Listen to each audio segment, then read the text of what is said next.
आज है 10वां क्वेश्चन चौथा सेट। 10वां क्वेश्चन चौथा सेट और तीसरा सेट में भी आप लोग को यही क्वेश्चन का था कि निम्नलिखित में से कौन द्विघात समीकरण है। आप लोग मैट्रिक के एग्जाम यदि देना हो तो 10वां क्वेश्चन में क्या पूछेगा पता है? क्या पूछेगा? द्विघात समीकरण। क्या पूछेगा? द्विघात समीकरण। 9वां क्वेश्चन में पता नहीं है, 8वां क्वेश्चन में पता नहीं है, 7वां क्वेश्चन में पता नहीं है। सबसे पहला है कि पहला क्वेश्चन में किस आधार पर पूछता है उसको याद करना होगा। पहला में क्या पूछेगा पता है? x बराबर 0 था और दूसरा में तीसरा में तीसरा नहीं, पहला सेट माने पहला क्वेश्चन में क्या पूछेगा। मैट्रिक एग्जाम में जाएंगे तो पहला क्वेश्चन किस आधार से पूछेगा? या गुणनखंड से पूछेगा, या एचसीएफ से पूछेगा, या एलसीएम से पूछेगा, द्विघात समीकरण से पूछेगा, क्या से पूछेगा? पहला में पहला क्वेश्चन क्या था याद है? बताते हैं उस टाइम पर ध्यान रहता है, बाकी नहीं ध्यान रहता है। कॉपी में है? कॉपी में कहाँ कॉपी है पता है? पहला में क्या पूछेगा पता है? अभाज्य गुणनखंड पूछेगा। क्या पूछेगा? अभाज्य गुणनखंड पूछेगा। एलसीएम जैसे गुणनखंड काट देते हैं। दूसरा में क्या पूछेगा? एचसीएफ एलसीएम से पूछेगा, कुछ भी पूछ सकता है, ठीक है? और तीसरा में क्या पूछेगा? परिमेय संख्या, अपरिमेय संख्या, पूर्णांक संख्या, अभाज्य संख्या, यही सब पूछेगा। चौथा में क्या पूछेगा? दो परिमेय संख्या। हाँ ऐसे पूछेगा, दो परिमेय संख्याओं का योग कितना है, दो पर इस प्रकार से सब पूछेगा। जब सब आधार याद रहेगा तभी ना बनाएंगे जी आप लोग। 9 क्वेश्चन तक बता दिए, 10वां क्वेश्चन भी बता दिए, 3 बता दिए हैं, हर क्वेश्चन का 5 बता रहे हैं। चौथा बता रहे हैं, 10वां का कौन? चौथा बता रहे हैं। निम्नलिखित में से कौन द्विघात समीकरण है? 10वां क्वेश्चन में जब आएगा तो क्या आएगा? द्विघात समीकरण। तो द्विघात समीकरण करने के लिए हमको जांच करना होगा। क्या करना होगा? जांच करना होगा। तो इसको हम बनाते हैं। देखिए हल ए को पहले करते हैं, ठीक है? ए है x + 1 का होल स्क्वायर बराबर 2x + 3, यही ना है? तो सबसे पहले इसको क्या करने के लिए दिख रहा है?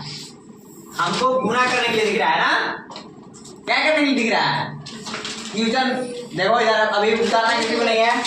x + 1 का होल स्क्वायर यानी a + b का होल स्क्वायर पर सूत्र बैठाना है। तो a + b का होल स्क्वायर क्या होता है याद है? x स्क्वायर माने a square + b square + 2ab होता है। a square + 2ab + b square, ये नहीं होता है? तो a स्क्वायर a की जगह पर x है, x का स्क्वायर + 2ab 2ab आ गया प्लस b स्क्वायर माने a का स्क्वायर बराबर, इसको क्या करना है? जोड़ना ही ना है, इसको जोड़ना है ना रे? नहीं गुना करना है। मतलब क्या करना है? गुना। 2 गुना x करेंगे कितना आएगा? 2 प्लस तो प्लस 2 या 6। अब क्या करेंगे? द्विघात समीकरण का क्या सूत्र होता है पता है? ax स्क्वायर + bx + c बराबर 0। तो हमको इस रूप में लाना है, ये ऐसा आएगा तब ना हमको द्विघात समीकरण होगा। तो द्विघात समीकरण देखिए कैसे होगा। x स्क्वायर का x स्क्वायर 2 गुना x करेंगे 2x गुना 1 करेंगे तो कितना आएगा? 2x प्लस 1 का स्क्वायर करेंगे 2 आएगा, 1 आएगा, कितना आएगा? 1। और इसको प्लस से इधर क्या में जाएगा? माइनस में। प्लस से क्या में आएगा? बराबर में 0। x स्क्वायर का x स्क्वायर 2x प्लस में आई क्या में है? प्लस माइनस क्या हो गया? खत्म। अब प्लस 1 और -6 प्लस माइनस जुटेगा कि घटेगा? घटेगा। 6 में से किया तो कितना बचेगा? 5 प्लस में कि माइनस में? 6 बड़ा है, माइनस में 5 बराबर में 0। तो द्विघात समीकरण है या नहीं है? नहीं है। अच्छा ये है द्विघात समीकरण, दो घात है बराबर में 0, bx केवल नहीं है ना, तो द्विघात समीकरण है। अच्छा अगला देख लेते हैं, जांच कर लेते हैं, आप लोग को बता रहे हैं। दूसरा में देखते हैं, दूसरा में क्या है? दूसरा का b में है, b में क्या था देखिए? x + 2 का होल स्क्वायर, x + 2 का होल स्क्वायर, x + 2 का होल स्क्वायर बराबर 2x इंटू देखिए 2x into x square minus 1 ये है। यस। अब ये क्या करना है, इसको क्या करना पड़ेगा, a प्लस बी का होल स्क्वायर निकालना होगा। क्या निकालना होगा, a प्लस बी का होल स्क्वायर। कहाँ देना सुना, a प्लस बी का होल स्क्वायर क्या होता है बोलिए तो, a स्क्वायर, a के जगह पर कितना है x स्क्वायर प्लस 2 सूत्र से x, b की जगह पर कितना है 2 प्लस b स्क्वायर, b की जगह पर 2 का स्क्वायर बराबर, इसको गुना कर देते हैं। ठीक है, गुना कर दें, 2x गुना x स्क्वायर तो 2x क्यू हो जाएगा, 2 और 1 3 गो घात घात जुड़ता है गुना में, माइनस 2x गुना 1 करेंगे तो कितना आ जाएगा 2x, कितना आएगा 2x। अब इसको क्या करेंगे, x स्क्वायर का x स्क्वायर प्लस का प्लस, 2 दूना के 4, अब 1 से तो x और 2 दूना के 4, अभी प्लस में तो कहाँ में आएगा माइनस में, अभी माइनस में तो कहाँ में आएगा प्लस में, बराबर 0। एक्स स्क्वायर अब है नहीं तो एक्स स्क्वायर के एक्स स्क्वायर पहले घात में 3 वाला पे लिखते हैं, माइनस 2x क्यू है, देख रहे हो ना, तो माइनस चलो एक्स स्क्वायर लिखेंगे तो कौन सा दिक्कत है, माइनस 2x क्यू लिख देते हैं, काहे कि 3 घात वाला नहीं ना है, कहीं नहीं, 4x अब यहाँ 2x है, 4 और 2 6x, अब प्लस में 4 है तो प्लस में 4 बराबर 0, ax square plus bx plus c के रूप में है, नहीं तो x square plus bx plus c बराबर 0 है, नहीं तो ये तो एकदम द्विघात समीकरण नहीं, माने द्विघात समीकरण नहीं है, द्विघात समीकरण नहीं है, द्विघात समीकरण नहीं है, अभी मिल गया ना, द्विघात समीकरण नहीं है, द्विघात समीकरण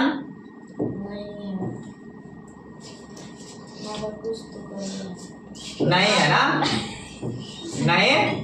अब अगला देख लेते हैं है कि नहीं है, अगला क्या है, देखिए अगला में है same x square plus 3x प्लस 1 एक्स स्क्वायर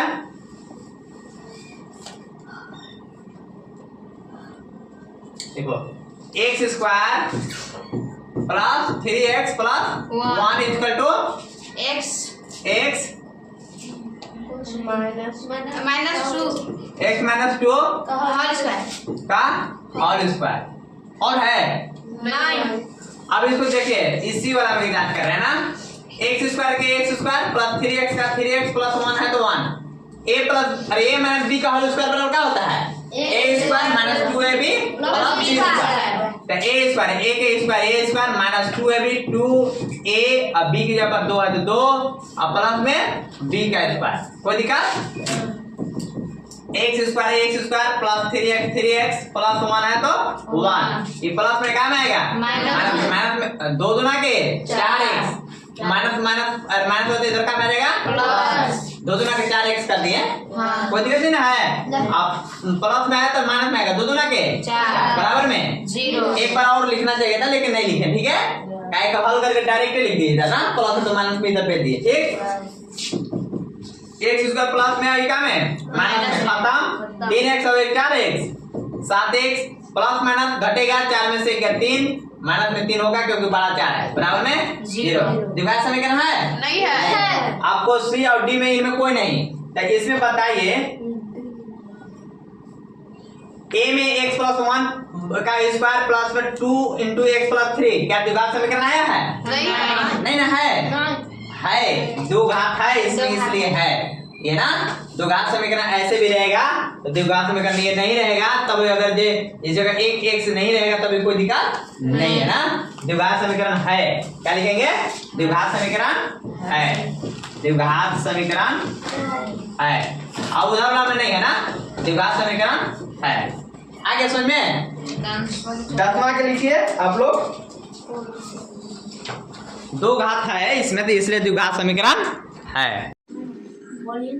चलिए 10वां क्वेश्चन के 5वां सेट अभी है ना, 5वां सेट का है, कौन सेट का है 5वां सेट का 10वां है, ठीक है, इसका भी तो पहला ही होगा, हाँ अब सेम है, वही क्वेश्चन में जो है ना चेंज कर दिया, निम्नलिखित से कौन सा द्विघात समीकरण है, तो इसको अभी हल करके दिखाए थे, तो द्विघात समीकरण है, अब इसको हल किया तो नहीं ना था, नहीं है तो ये नहीं है। अब x minus 2 x plus 1 x minus 1 x plus 3 इसको बस जांच कर लेते हैं, हल ना। हाँ। ये तो है ही है, ऑलरेडी हम हल करके पीछे वीडियो में दिखा दिए, ठीक है। सी का हम हल कर रहे हैं, वो नहीं है, इसको हल किए हुए ना, ये नहीं था द्विघात समीकरण, इसे नहीं तो देखो 2x गुने x स्क्वायर करेंगे तो x क्यों आ जाएगा, इसमें x क्यों आ जाएगा, तो ऐसे नहीं है। अब ये वाला x प्लस 1 का whole square equal to 2 into x minus 3, इसको हल किए थे तो x स्क्वायर कितना आया था, याद है कितना, x स्क्वायर माइनस 5 आया बराबर 0। ये नहीं देखो तो ये वीडियो में नहीं हल किया है x प्लस 1 का होल स्क्वायर, पीछे तो देख लेंगे, ठीक है। अब जो है आगे हमको इसको हल करके देख लेते हैं कि है कि नहीं है, ठीक। अब देखो इसमें हल कर रहे हैं, सी का हल कर रहे हैं, x minus 2 into x plus 1 equal to x minus 1 equal to into x plus 3। इसको हल करेंगे, क्या करना है इसको बताइए तो, गुना करना होगा ना, इंटू मतलब क्या है, गुना है। x गुने x करेंगे कितना आएगा, x स्क्वायर आएगा ना, x से प्लस 1 में करेंगे कितना आएगा, x plus 1 minus plus minus 2 गुने x करेंगे कितना, माइनस प्लस माइनस 2 गुने करेंगे कितना, 2। अब फिर इंटू मतलब गुना, x से x में गुना करेंगे कितना आएगा, प्लस प्लस प्लस x गुना 3 करेंगे कितना आएगा, 3x आएगा, माइनस है प्लस है माइनस 1 गुने x करेंगे x माइनस प्लस माइनस 1 गुने 3 करेंगे कितना। अब क्या करेंगे, पक्षांतर करेंगे, एक तरफ ले जाएंगे, ठीक है।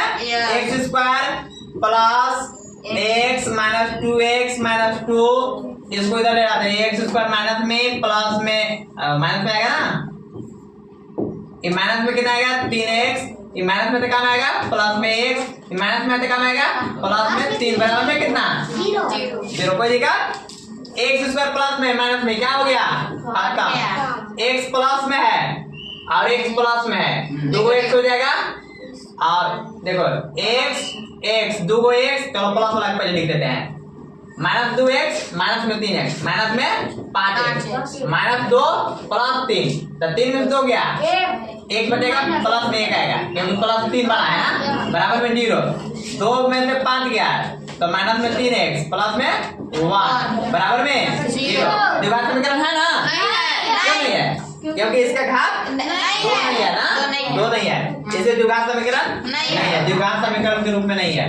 तो समझ में आ गया ना, ये समीकरण नहीं है, नहीं है।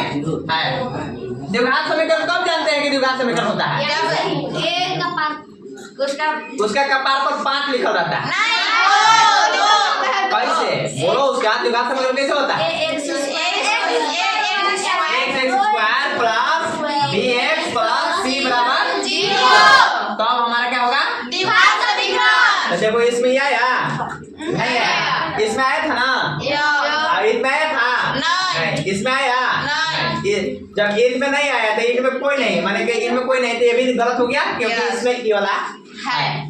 आगे समझ में, उतार लीजिए, इसको उतार करके केवल इसको मत आप लोग उतारिएगा, इसलिए मत उतारिएगा कि द्विघात समीकरण नहीं है, जो कि है इसको वाला में जो पीछे बनाए है ना वही वाला, इस पे फिर से पुनः उतार कर लिख देना है और कह देना है कि द्विघात समीकरण है। हाँ ये क्या है,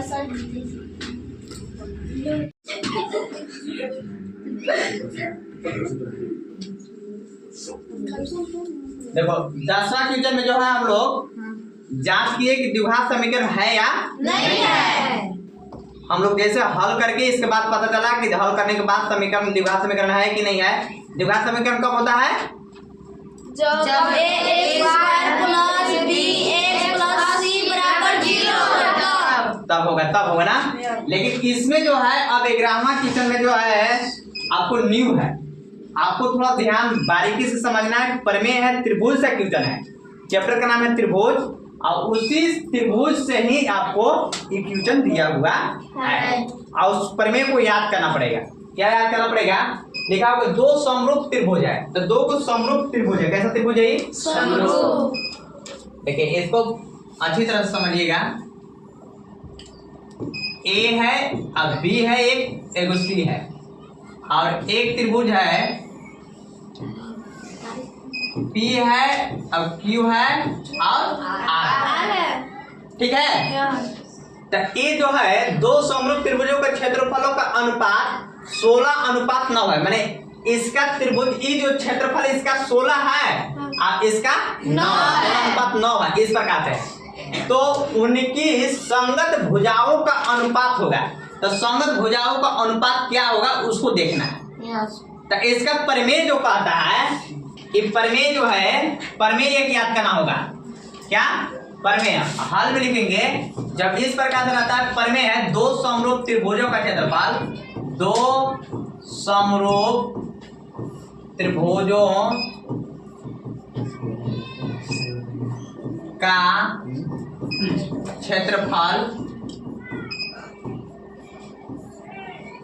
क्षेत्रफलों का अनुपात। बैटरी भी लो हो गया है, अगर नहीं जल्दी बताएंगे तो समझ में ये भी चला जाएगा, डिस्टर्ब हो जाएगा। तो क्या होता है दो समरूप त्रिभुजों का क्षेत्रफलों का अनुपात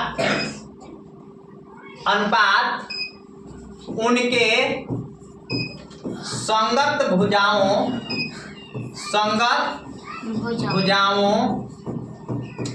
के वर्गों के संगत भुजाओं के वर्गों के अनुपात होता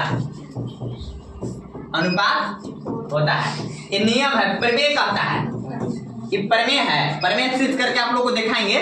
अभी तो ऑब्जेक्टिव क्वेश्चन है इसलिए इसको बता दे रहे हैं, शॉर्ट में ही बता दे रहे हैं कि दो समरूप त्रिभुजों का क्षेत्रफलों का अनुपात उनके संगत भुजाओं के वर्गों के अनुपात होता है। ठीक है। देखिए क्या इसको कह रहा है, ये माने कि त्रिभुज, इसका क्या है त्रिभुज माने एरिया मतलब क्या क्षेत्रफल।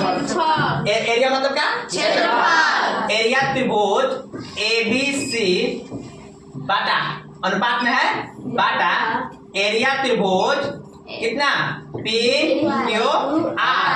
अब ये जो है देखो दो समरूप त्रिभुजों का क्षेत्रफलों का अनुपात लिख लिए और उनके संगत भुजाओं का वर्गों का अनुपात होता है।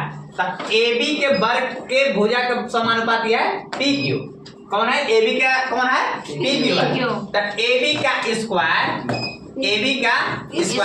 उनके देखो वर्गों के भुजा मतलब AB भुजा का वर्ग हुआ ना बाटा उसमें कितना है PQ का स्क्वायर। कोई दिक्कत यहाँ तक नहीं है। अब देखो इसमें देखो ये जो है एरिया त्रिभुज ABC बराबर दिया हुआ 16। कितना दिया हुआ है 16। PQR कितना दिया हुआ है 9 बराबर में देखो AB का स्क्वायर PQ का स्क्वायर दोनों का है, यानी AB बाटा PQ लिख सकते हैं और पूरे का वर्ग कर सकते हैं। अरे देखो दोनों में घात है, दोनों को वर्ग कर सकते हैं ना, कोई दिक्कत नहीं। AB का भी स्क्वायर हो गया PQ का स्क्वायर भी हो गया, यहाँ तो कोई दिक्कत किसी को नहीं है ना। अब देखिए इसमें अब ये वर्ग में है, इधर आएगा तो क्या में आएगा वर्गमूल में आएगा। अरे वर्ग में आता है तो इधर आता है तो क्या में आता है बराबर वर्गमूल में आता है। 16/9 अब पूरे का देखो वर्ग में है तो इधर वर्गमूल में आ गया। इधर क्या बचा AB बटा PQ। कोई दिक्कत नहीं है ना।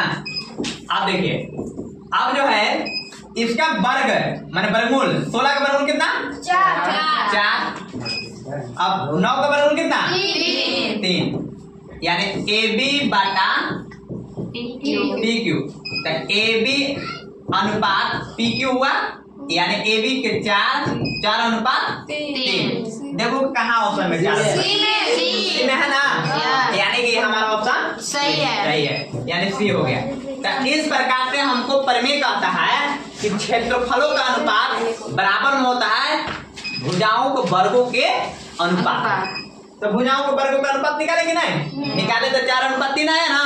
तो हमारा क्या उत्तर आ गया 4:3। यही हमारा ऑप्शन C होगा।